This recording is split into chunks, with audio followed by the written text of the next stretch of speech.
بہت سے لوگ جب شادی کی عمر ہو جاتی ہے اور والدین توجہ نہیں دے رہے ہوتے، یا کوئی رشتہ نہیں آ رہا ہوتا، یا پسند کا رشتہ نہیں آ رہا، تو ہوتا کیا ہے، نتائج کیا نکلتے ہیں؟ نبی صلی اللہ علیہ وسلم نے اس کا حل کیا بتایا؟ جس کی شادی نہ ہو اور اس کی خواہش نفس بڑی ہوئی ہو اور وہ حرام کی طرف مائل ہونے سے بھی ڈرتا ہو، کیونکہ بعض لوگ پھر کہتے ہیں کہ ٹھیک ہے، اگر شادی نہیں ہوئی تو ہم نہیں انسان، ہماری نہیں خواہشات، ہمیں بھی حق ہے، اور اگر حلال طریقے سے نہیں تو ٹھیک ہے، ہم حرام راستے سے اپنی خواہشات پوری کر لیتے ہیں۔ ایسے لوگوں کو کیا حل بتایا گیا؟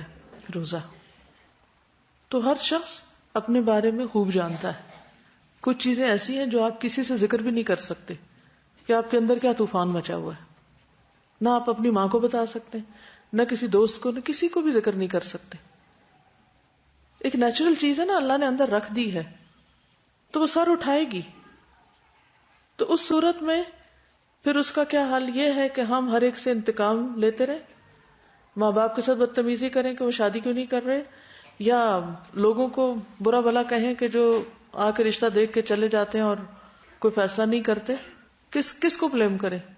ہر چیز کا ایک وقت ہے، کوئی اور وجہ بھی ہو سکتی ہے۔ تو ایسی صورت میں پھر یاد رکھیے کہ شادی ایک ضرورت ضرور ہے، لیکن اگر کسی وجہ سے نہیں ہوئی تو حضرت عائشہ کی مثال کو سامنے رکھ لیں۔ 18 سال کی عمر تو بیوہ ہو چکی تھی، وہ 48 سال زندہ رہی ہیں بعد میں، کتنی پروڈکٹیو لائف گزاری ہے انہوں نے، 2000 سے زائد احادیث روایت کی، کتنی علم کی خدمت کی ہے۔ اسی طرح اور بھی بہت سی خواتین ایسی ہیں